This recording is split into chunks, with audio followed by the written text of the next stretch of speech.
Assalamualaikum warahmatullahi wabarakatuh. Kepada yang terhormat Bapak M. Syarif Holili MPDI selaku dosen pengampu mata kuliah pengembangan materi Al-Quran dan Hadis.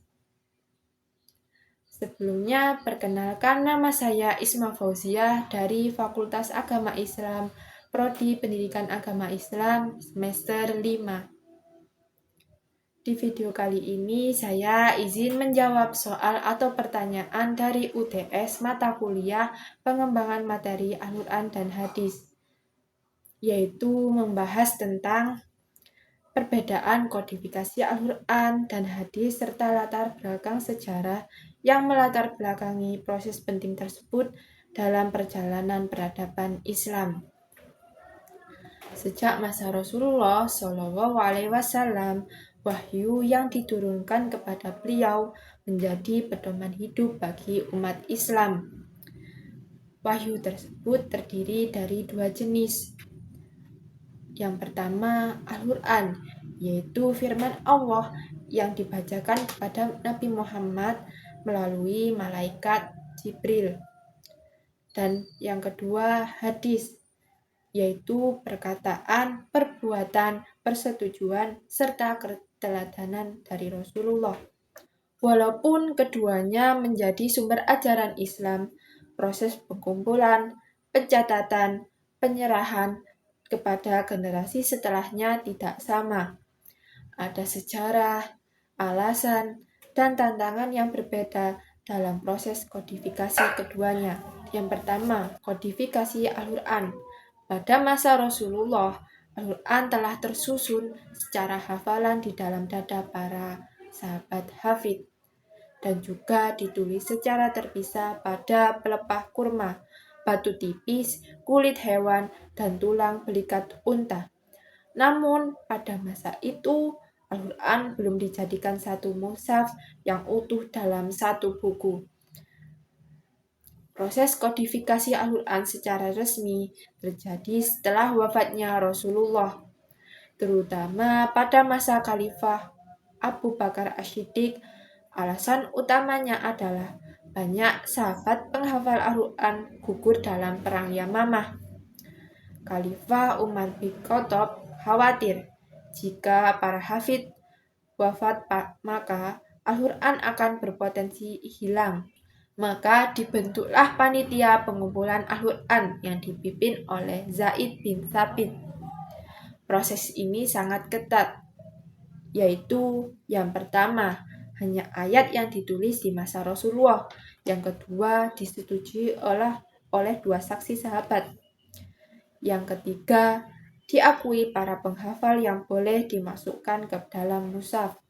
Tahap berikutnya terjadi pada masa Khalifah Utsman bin Affan. Karena wilayah Islam semakin luas dan bacaan Al-Quran mulai beragam sesuai dialek kabilah, beliau memerintahkan standarisasi mushaf agar tidak terjadi perpecahan. Mushaf standar ini kemudian dikenal dengan nama Mushaf Utsmani, yang menjadi dasar mushaf Al-Quran di seluruh dunia hingga hari ini. Yang kedua, kodifikasi hadis. Berbeda dengan Al-Quran, hadis tidak langsung dikumpulkan dan dibukukan pada masa awal Islam. Bahkan sebagian ulama mencatat bahwa pada masa Rasulullah, pencatatan hadis tidak diperbolehkan secara bebas, agar tidak terjadi pencampuran antara firman Allah dan perkataan Nabi. Namun seiring waktu muncul kebutuhan untuk mengumpulkan hadis secara luas. Setelah wafatnya Rasulullah muncul tantangan besar, yaitu yang pertama, Islam menyebar ke wilayahnya yang jauh, yaitu banyak sahabat tersebar. Yang kedua, munculnya hadis palsu atau maudhu karena kepentingan politik, ideologi, atau kelompok tertentu. Hafalan sebagian sahabat dan tabi'in mulai melemah karena jarak waktu. Oleh karena itu, pada masa pemerintahan Khalifah Umar bin Abdul Aziz, dikeluarkan instruksi resmi agar hadis dikumpulkan dan dibukukan. Inilah titik awal kodifikasi hadis secara besar-besaran. Proses ini mencapai puncaknya pada abad kedua dan ketiga Hijriah melalui ulama besar seperti yang pertama Imam Malik dengan Al-Muwatta, yang kedua Imam Al-Bukhari dengan Sahih Al-Bukhari, yang ketiga Imam Muslim dengan Sahih Muslim, dan kitab-kitab hadis lainnya seperti Sunnah Abu Dawud, Tirmidzi, An-Nasai, dan Ibnu Majah. Berbeda dengan Al-Quran yang hanya satu mushaf, hadis disertai penelitian sanad dan perawi, sehingga muncul klasifikasi seperti sahih, hasan, doif, hingga maudhu. Perbedaan utama kodifikasi. Secara ringkas berikut perbedaan penting antara keduanya. Aspek waktu kodifikasi. Kodifikasi Al-Quran segera setelah wafatnya Nabi, sedangkan kodifikasi hadis dimulai satu generasi setelahnya.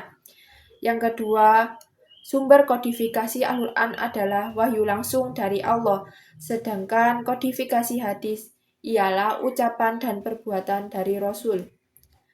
Yang ketiga, metode. Kodifikasi Al-Quran sangat ketat, satu mushaf standar, sedangkan kodifikasi hadis melibatkan sanad dan perawi dan menghasilkan banyak kitab-kitab. Aspek tujuan kodifikasi Al-Quran, yaitu menjaga kesucian wahyu, sedangkan kodifikasi hadis menjelaskan contoh dan penjelasan Rasul. Dari proses panjang ini, kita belajar bahwa ulama terdahulu telah bekerja keras menjaga kemurnian ajaran Islam. Kodifikasi Al-Quran memastikan firman Allah tetap terjaga, sementara kodifikasi hadis memastikan umat memahami cara hidup sesuai tuntunan Rasulullah. Sekian yang bisa saya sampaikan, kurang lebihnya mohon maaf. Akhirul kalam, wabillahi taufiq wal hidayah, waridho wal inayah. Wassalamualaikum warahmatullahi wabarakatuh.